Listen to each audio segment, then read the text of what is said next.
best move is the one that's unexpected. The best plan is the one that's unknown.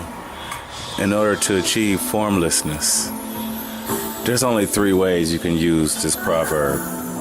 1, to help others. 2, to help yourself without hurting others. And 3, to help yourself by hurting others. Now, the first 2 are the only way it should be used. But I'm going to give you some examples. Let's say I want to give my child a reward for being good, right? Now, I could say $5 a day, right? But the problem with that is that over time, the effects might wear off because you kind of expect it's a routine, so they take it for granted after a while, right? But how about if it's $1,500 at the end of each year, right? That might be better, right? So another example is a surprise party. This is to help other people. There's nothing you're getting out of it. It's just a surprise, and surprise someone else to do good for them, right? Right? But those are moves that are unexpected, right? Plan is unknown.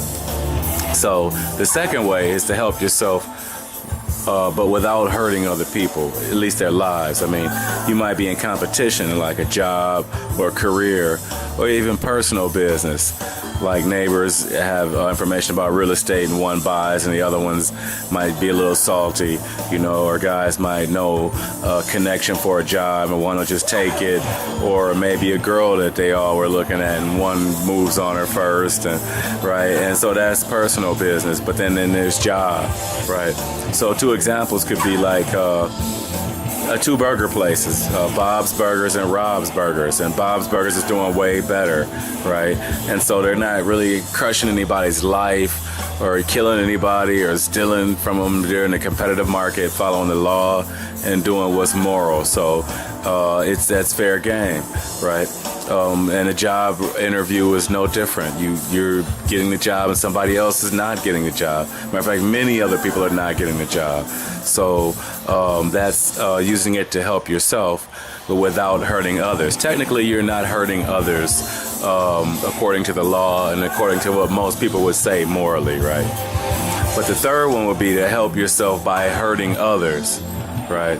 And that's the worst. The person is being aggressive through either greed and or possessiveness, right? An example would be like a corporate pyramid scheme.